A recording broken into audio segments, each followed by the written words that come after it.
আজকে আমার এক বান্ধবীর বাসা থেকে চলুন আপনাদের ঘুরিয়ে আনি। আর ওর বাড়িটা কিন্তু আমার বাড়ি থেকে বেশ অনেকটা দূর। সকাল সকাল বের হওয়ার কথা থাকলেও আমরা বের হয়েছি প্রায় দুপুর।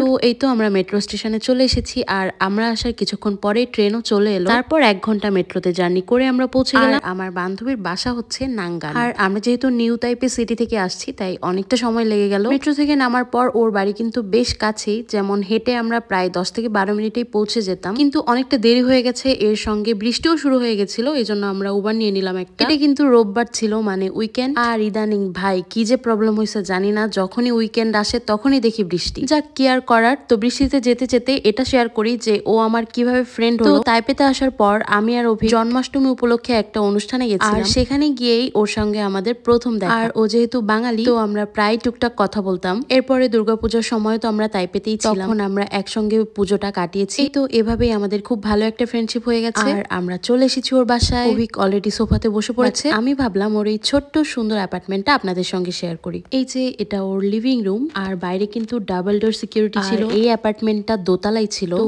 লিভিং রুমের পাশে ওর রান্নাঘরটা, ওই যে আমার ফ্রেন্ড দাঁড়িয়ে আছে।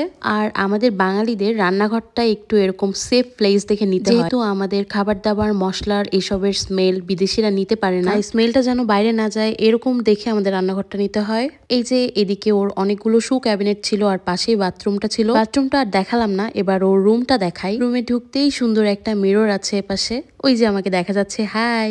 আর এই রুমে এসে আমার মাথাটা খারাপ হয়ে গেছিল শুধু ক্যাবিনেট দেখে। এই রুমে ক্যাবিনেট সিস্টেম এতটা ভালো যে চারিদিকে এত স্টোরেজ, যেটা আমি আমার বাসায় সব থেকে বেশি মিস করি। আর এই জানালাটাও কিন্তু ভীষণ সুন্দর, এটা ওপেন করা যায়। বৃষ্টির দিনে এখানে বসে বসে জানালাটা খুলে চা খেতে কি যে ভালো লাগে। আর ওর এই রুমটা কিন্তু অনেক বড় ছিল। মাত্র কয়েকদিন হয়েছে ও এই নতুন বাসায় শিফট করেছে, সেরকম ভাবে কিছু গুছিয়ে উঠতে পারেনি। আর একটা কথা, ও কিন্তু একাই থাকে, ও তাইওয়ানে পোস্টডক করছে। আর দাদা মানে ওর হাজব্যান্ড, উনি দুবাই থাকেন, আর ওর বাড়ি হচ্ছে ইন্ডিয়া। তো যেহেতু ওকে দুবাই, ইন্ডিয়া, তাইওয়ান 3 জায়গাতেই বারবার যাওয়া আসা করতে হয়, একদমই সিম্পল থাকে এখানে। আর খুব জলদি কিন্তু ও এখান থেকে চলেও যাচ্ছে, এরপর দুবাই শিফট করে যাবে হয়তো। যাই হোক, অনেক কথা বললাম, তো এবার খাওয়া দাওয়াটা সেরে নেওয়া যায়। আর আমি এর আগেরও অনেক ভ্লগে বলেছি কেউ আমার জন্য রান্না করলে আমার সেই ব্যাপারটা খুব স্পেশাল লাগে, খুবই ভালো লাগে। আর ওর এই বাসাতে না ন্যাচারাল গ্যাস, ইন্ডাকশনে অনেকক্ষণ ধরে কুক করতে হয়, তাও ও অনেকগুলো খাবার বানিয়েছিল। আমি জানি ও সারা সপ্তাহ অনেক বিজি থাকে, উইকেন্ডে মাত্র 2 দিনই পায়। যাই হোক, খাওয়া দাওয়া শেষে আমি ওর জন্য যে গিফটস গুলো এনেছিলাম সেগুলো ওকে দিলাম, আর ওর কিন্তু সবগুলো গিফটই অনেক পছন্দ হয়েছিল।